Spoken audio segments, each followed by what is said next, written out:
ಚಂದ್ರಶೇಖರ್ ಅವರು ಬಿಜೆಪಿಯಿಂದ, ದೇವರಾಜ್ ಅವರು JDSನಿಂದ ನಮ್ಮ ಜೊತೆಗಿದ್ದಾರೆ. ಕಾಂಗ್ರೆಸ್ನಿಂದ ಇವತ್ತು ಕೂಡ ಅತಿಥಿಗಳು ಇಲ್ಲ. ಮಿತ್ರ ಪಕ್ಷದವರಿದ್ದಾರೆ. ಸೀನಿಯಾರಿಟಿ ಆಧಾರದ ಮೇಲೆ ದೇವರಾಜ್ ಅವರು ಫಸ್ಟ್ ರಿಯಾಕ್ಷನ್ ತಗೊಂಡ್ರೆ ಚಂದ್ರಶೇಖರ್ ಅವರೇನು ಬೇಜಾರು ಮಾಡ್ಕೊಳ್ಳಿಕ್ಕಿಲ್ಲ. ನೀವು ರಾಜಕಾರಣವನ್ನು ನೋಡಿದ ಅನುಭವದ ಮೇಲೆ ಹೇಳೋದಾದರೆ, ತಮ್ಮ ಪಕ್ಷದಲ್ಲೇ ಇದ್ದವರು ಸಿದ್ದರಾಮಯ್ಯನವರು ಯಾವತ್ತೂ ತಾವು ಬಯಸುವುದಕ್ಕೆ ಯಾರಾದರೂ ಅಡ್ಡ ಬಂದರೆ ಅವರು ಎದ್ದು ನಿಂತು ಬಡದಾಡಿದಂಥ ಇತಿಹಾಸ ಇದೆ ಅವರಿಗೆ. ಹಾಗಂತ DK ಶಿವಕುಮಾರ್ ಅವರು ಕಳೆದ ಸೆಷನ್ನಲ್ಲೇ ಹೇಳಿದ್ರು, ಒದ್ದು ಮಂತ್ರಿಗಿರಿ ತಗೊಂಡವನು ನಾನು. ಹೌದು ಸರ್. ಸೊ ಇಬ್ಬರು ಹಠ ಅನ್ನೋದು ಇಬ್ಬರಿಗೂ ಇದೆ. ಸರ್, ನಾವು ನಮ್ಮ ಈ ವಾಹಿನಿಯಲ್ಲಿ ನಾವು ಹಲವಾರು ಸಲ ಹೇಳಿದ್ದೀವಿ, ಸನ್ಮಾನ್ಯ ಸಿದ್ದರಾಮಯ್ಯವ್ರನ್ನ ಕಾಂಗ್ರೆಸ್ನವ್ರಿಗಿಂತ ಅತಿ ಹೆಚ್ಚಿಗೆ ನೋಡಿರುವಂಥದ್ದು ನಾವು. ಹೌದು. ಅವರ ಹೆಜ್ಜೆಯನ್ನು, ಅವರ ಪ್ರತಿ ನಡೆಯನ್ನು ಸಹ ನಾವು ಬಹಳಷ್ಟು ತೀಕ್ಷ್ಣವಾಗಿ, ಆಳವಾಗಿ ನಾವು ಅಧ್ಯಯನ ಮಾಡಿದಂಥವ್ರು ನಾವು. ಯಾಕೆಂದರೆ ಸಿದ್ದರಾಮಯ್ಯವ್ರ ಒಂದು ಪ್ರತಿಯೊಂದು ನಡೆಯನ್ನು ನಾವು ನೋಡ್ತಿದ್ವಿ. ಮೊದಲನೇದಾಗಿ ತುಂಬ ಅದೃಷ್ಟವಂತ ರಾಜಕಾರಣಿ, ಮೊದಲನೇದಾಗಿ. ಎರಡನೇದಾಗಿ ಏನಪ್ಪ ಅಂತಂದರೆ, ಅವ್ರಿಗೆ ಸಿಗದೇ ಇರ್ತಕ್ಕಂಥ ಅಧಿಕಾರವನ್ನು ಬೇರೆಯವ್ರು ಪಡಿತಾರೆ ಅಂದರೆ ಸಹಿಸುವಂಥ ವ್ಯಕ್ತಿತ್ವ ಖಂಡಿತ ಅಲ್ಲ. Is totally self centered politician, not a party centered politician. ಪಕ್ಷ ಉಳಿಬೇಕು, ರಾಜ್ಯಕ್ಕೆ ಒಳ್ಳೇದಾಗಬೇಕು, ಅದಕ್ಕೆ ಮೊದಲೇ ಆದ್ಯತೆ ಅಂತಕ್ಕಂಥದ್ದು ಅವರಿಂದ ನಾವು ಇಲ್ಲಿವರೆಗೂ ನಾವು ನೋಡಲೇ ಇಲ್ಲ. ಇದು ನಮ್ಮ ಅನುಭವ. ಇದು ಒಂದು ಕಡೆ ಒತ್ತಟ್ಟಿಗೆ ಇಟ್ಕೊಳ್ಳೋಣ ಸರ್. ಹೀಗೆ ಏನಾಗಿದೆ, ಇವತ್ತಿನ ದಿವಸ ಈ ಸಬ್ಜೆಕ್ಟ್ ನೀವು ಮಾಡ್ತಿದ್ರಿ ಈಗ ನನಗೆ ಮತ್ತು ನನ್ನ BJP ಅವರಿಗೆ ಬಹುಶಃ ಈ ಸಬ್ಜೆಕ್ಟ್ ಅಥವಾ ರಾಜ್ಯದ ಜನತೆಗೆ ಈ subject we are not in a coverage area. Agreed. Of course we are not in a. ಆದರೂ ಸಹ ರಾಜ್ಯದ ಮೇಲೆ ಯಾವ ರೀತಿ ದುಷ್ಪರಿಣಾಮ ಬೀರ್ತಿದೆ ಅಂತಕ್ಕಂಥದ್ದನ್ನು ವಿರೋಧ ಪಕ್ಷವಾಗಿ, ರಚನಾತ್ಮಕ ವಿರೋಧ ಪಕ್ಷವಾಗಿ ರಾಜ್ಯದ ಜನತೆಗೆ ಮತ್ತು ಮಾಧ್ಯಮದ ಮುಂದೆ ಹೇಳಲೇಬೇಕಾದಂಥ ಕರ್ತವ್ಯ. ಅಷ್ಟು ಮಾತ್ರ ಅಲ್ಲ ಸರ್, ಈಗ ನಾಳೆ DK ಶಿವಕುಮಾರ್ ಅವರ ಪ್ರಯತ್ನಕ್ಕೆ ಹೈಕಮಾಂಡ್ನವ್ರು ಸೊಪ್ಪು ಹಾಕಿದೆ 50, 60, 65 ಜನ MLAಗಳು ನನ್ನ ಜೊತೆಗಿದ್ದಾರೆ ಅಂತ ಪ್ರೂವ್ ಮಾಡಿಬಿಟ್ರು ಕೂಡ ನೀವು ಸುಮ್ಮನೆ ಇರ್ತೀರ. ಆವಾಗ ನೀವಿಬ್ರು ಎರಡು ಪಾರ್ಟಿಯವ್ರು ಸುಮ್ಮನೆ ಇರ್ತಾರ? ಒಂದು ಲೆಕ್ಕಾಚಾರನಾರು ಆಗುತ್ತಾ ಇಲ್ವೋ? ಅಲ್ಲ, ಖಂಡಿತ ಸರ್. ಪೆನ್ನು ಪೇಪರ್ ಹಿಡ್ಕೊಂಡು ಖಂಡಿತ ಸರ್, ಲೆಕ್ಕಾಚಾರ ಹಾಗೆ ಆಗುತ್ತೆ. ಅವ್ರ ಹತ್ರ 65, ನಮ್ಮ ಹತ್ರ 64, ನಿಮ್ಮ ಹತ್ರ 19, ಅದು 18, ಒಂದೇನು ಲೆಕ್ಕಾಚಾರ ಆಗುತ್ತೆ. ಈ ಲೆಕ್ಕಾಚಾರಗಳು ಇವತ್ತಿನ ದಿವಸ ಹಲವಾರು ಕಡೆ ಇದು ಚರ್ಚೆನೂ ಆಗೋಗಿದೆ. ಈ ಲೆಕ್ಕಾಚಾರಗಳು ಚರ್ಚೆ ಆಗೋಗಿದೆ. ನನಗೆ ತಿಳಿದ ಮಟ್ಟಿಗೆ, ಇವತ್ತಿನ ಸ್ಥಿತಿಗೆ ನನಗೆ ತಿಳಿದ ಮಟ್ಟಿಗೆ, ನಾವು ಏನೇ ಇದ್ರೂ ಅಂಥ ಸಂದರ್ಭ ಬಂದರೆ ಚುನಾವಣೆಯನ್ನು ಎದುರಿಸಬೇಕು ಹೊರತು ಯಾವುದೇ ಕಾರಣಕ್ಕೂ ಬೇರೆ ದಾರಿಲಿ ಹೋಗಬಾರ್ದು. ಚಂದ ಸರ್, ಚುನಾವಣೆ ಇಲ್ಲ ಸರ್, ನಮ್ಮಲ್ಲಿ ಆಗಿರ್ತಕ್ಕಂಥ ತೀರ್ಮಾನ ಇವತ್ತು ಬೇಕಾದ್ರೆ ಕೇಳಿ ನೋಡಿ, ಬೇಕಾದ್ರೆ BJP ಅವ್ರನ್ನ ಕೇಳಿ ನೋಡಿ. ನಮ್ಮಲ್ಲಿ ಇವತ್ತು ಆಗಿರ್ತಕ್ಕಂಥ ಎರಡೂ ಪಕ್ಷದಲ್ಲಿ ಆಗಿರ್ತಕ್ಕಂಥ ತೀರ್ಮಾನ ಇಷ್ಟೇ, ನಾವು ರಾಜ್ಯದ ಜನತೆಯ ಮುಂದೆ ಈ ಸರ್ಕಾರದ ವೈಫಲ್ಯಗಳನ್ನು, ಯಾಕೆಂತಂದರೆ ನಾವು ಬಹಳಷ್ಟು ದೊಡ್ಡ ಒಳ್ಳೆಯ ಶಿಸ್ತಿನ ಮತ್ತು ಸದೃಢವಾದಂಥ ಅಭಿವೃದ್ಧಿ ಪರನಾದಂಥ ಪಾರದರ್ಶಕ ಸರ್ಕಾರವನ್ನು ಕೊಡ್ತೀವಿ ಅಂತೇಳಿ ಜನಗಳ ಮುಂದೆ 140 ಸೀಟ್ ಗಿಟ್ಟಿಸಿದಂಥ ಸರ್ಕಾರ ಇದು. ಸೊ ಆ ಒಂದು ಸರ್ಕಾರ ಇವತ್ತು ಈ ರಾಜ್ಯದಲ್ಲಿ ಚುನಾವಣೆ ಸಾಧ್ಯತೆ ದೂರ ತನಕ ಕಾಣಿಸ್ತಾ ಇಲ್ಲ. ಅಲ್ಲ, ಅದು ದೂರ ತನಕ ಈಗ ನೋಡಿ ನಿಮ್ಗೆ ಈಗ ಸರ್, ಈಗ ಸಾಧ್ಯ ಸಾಧ್ಯತೆಗಳ ಲೆಕ್ಕ ಹಾಕೊಳ್ಳಿ ಸರ್. ಇವತ್ತೇನು ನಡೀತು ಅಂತಕ್ಕಂಥದ್ದು ನಾವು ನೋಡೋಣ. ಈಗಂತೂ ಒಂದಂತೂ ಸತ್ಯ ಸಾಬೀತಾಗೋಯ್ತು, 2.5 ವರ್ಷಕ್ಕೆ ಅಧಿಕಾರ ಹಸ್ತಾಂತರದ ಮಾತುಕತೆ ಆಗಿತ್ತು ಅಂತಕ್ಕಂಥದ್ದು ಸಾಬೀತಾಗೋಯ್ತು. ಇಲ್ಲಿವರೆಗೂ ಕಾಂಗ್ರೆಸ್ ಮುಖಂಡರು ಏನು ಹೇಳ್ತಿದ್ರು, ಆ ಚರ್ಚೆನೇ ಆಗಿದ್ದಿಲ್ಲ, ನಮ್ಮಲ್ಲಿ ಇದು ಏನೋ ಒಂದು ನಡೀತಿದೆ, ಅದು ನಾವು ಬಗೆಹರಿಸ್ಕೋತೀವಿ ಅಂತಕ್ಕಂಥದ್ದು ಏನೇನೋ ಮಾತಾಡ್ತಿದ್ರು, ದಾರಿ ತಪ್ಪಿಸ್ತಾ ಇದ್ರು ರಾಜ್ಯದ ಜನತೆಯನ್ನು. ಆದರೆ ಇವತ್ತು ಅದಿಲ್ಲ.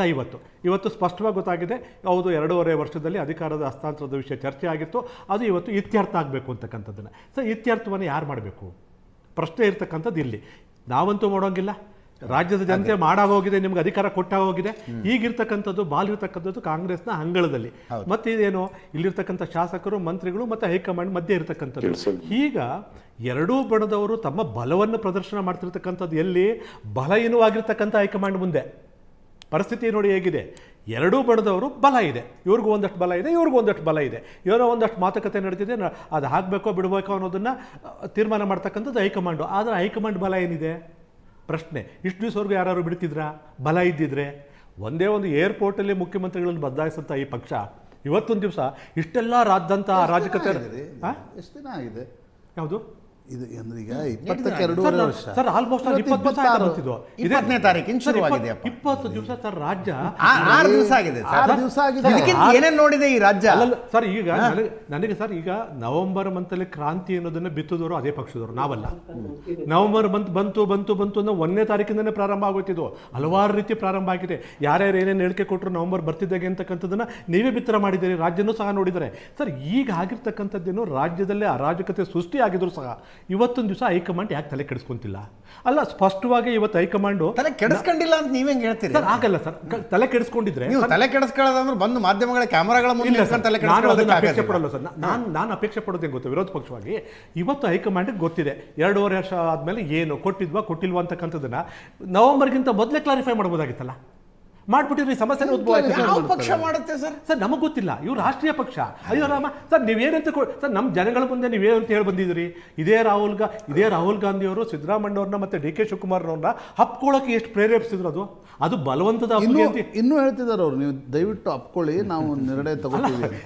ಅಪ್ಕೊಳ್ಳಿ, ಬೇರೆ ಆಗ್ಬೇಡಿ, ಅಪ್ಕೊಳ್ಳಿ ಅಂತ ರಾಹುಲ್ ಗಾಂಧಿ ಹೇಳ್ತಿದ್ದಾರೆ. ಇವ್ರ ಮಾತು ಕೇಳ್ತಾ ಇಲ್ವಲ್ಲ, ನನ್ನ ಮಾತು ಕೇಳ್ತಿಲ್ಲ ಅಂತೇಳಿ ಸನ್ಮಾನ್ಯ ರಾಹುಲ್ ಗಾಂಧಿ ಅವರೇ ತಲೆ ಮರೆಸ್ಕೊಂಡಾಗ 2021ರಲ್ಲಿ ಯಡಿಯೂರಪ್ಪನವ್ರನ್ನ ಕೆಳಗಿಳಿದಾಗ ಯಡಿಯೂರಪ್ಪನವರು ಕೆಳಗಿಳಿತಾರ ಇಳಿಯೋದಿಲ್ಲ ಕ್ವಶನ್ ಮಾರ್ಕ್ ಹಾಕೊಂಡು ನಾವು ಚರ್ಚೆ ಮಾಡ್ತಿದ್ವಪ್ಪ. ಅಂತಿಮವಾಗಿ ವೇದಿಕೆಯ ಮೇಲೆ ಯಡಿಯೂರಪ್ಪನವರು ಈಗ ನಾನು ಹೋಗಿ ರಾಜ್ಯಪಾಲರಿಗೆ ರಾಜೀನಾಮೆ ಕೊಡ್ತೀನಿ ಅಂತ ಹೇಳೋ ತನಕ ಯಾವುದಾದ್ರೂ ವರಿಷ್ಠರು ಹೇಳಿದ್ರ? ಸರ್ ಒಂದು ವಿಷಯ ನಾನು ಇಷ್ಟು ಅವಧಿಗೆ ಯಡಿಯೂರಪ್ಪನವರ ಆಯ್ಕೆ ಆಗಿದೆ. ಚಂದ್ರಶೇಖರ್ ಅವರು ತಪ್ಪು ತಿಳ್ಕೊಳ್ಳಲ್ಲ ಅಂದ್ರೆ ಕುಮಾರಸ್ವಾಮಿ ಅವರು ಗೋವಾ ಮಾತಾಡ್ಬಿಡಿ, ಆಮೇಲೆ ತಪ್ಪು ತಿಳ್ಕೊಳ್ಳೋದು ಬಿಡು. ದೇವರಾಜ್ ಅವರೇ, ಕುಮಾರಸ್ವಾಮಿ ಅವರು ಬಿಜೆಪಿಯ ಒಂದು 16-17 ಶಾಸಕರನ್ನ ಗೋವಾ ಕರ್ಕೊಂಡು ಹೋಗಿದ್ರು. ಇವರೇ ಇದ್ರು ಜೊತೆಲಿ, ಬಸ್ ಓಡಿಸೋರು ಇವರೇನೆ. ಈಗ ಯಾರು ಅಲ್ಲಿದ್ದಾರೆ ಅವರೇ ನಮ್ಮ ಬಸ್ ಓಡಿಸೋರು. ಆಗ ನಿಮ್ಗೊಂದು 10 ದಿನ ಇದ್ರು ಅವ್ರು ಹೆಚ್ಚು ಕಡಿಮೆ.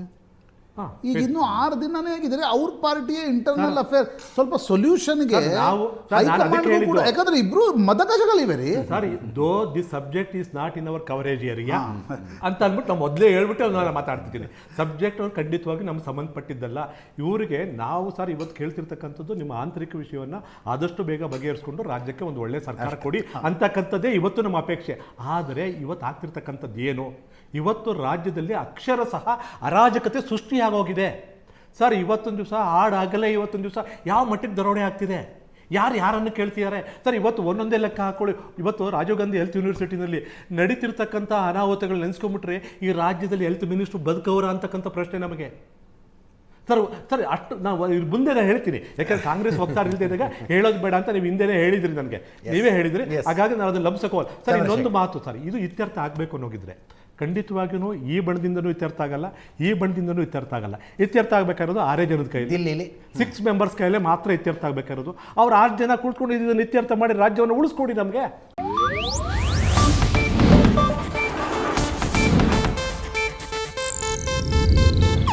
ಇದು ಏಷ್ಯಾನೆಟ್ ನ್ಯೂಸ್ ನೆಟ್ವರ್ಕ್ ಪ್ರಸ್ತುತಿ.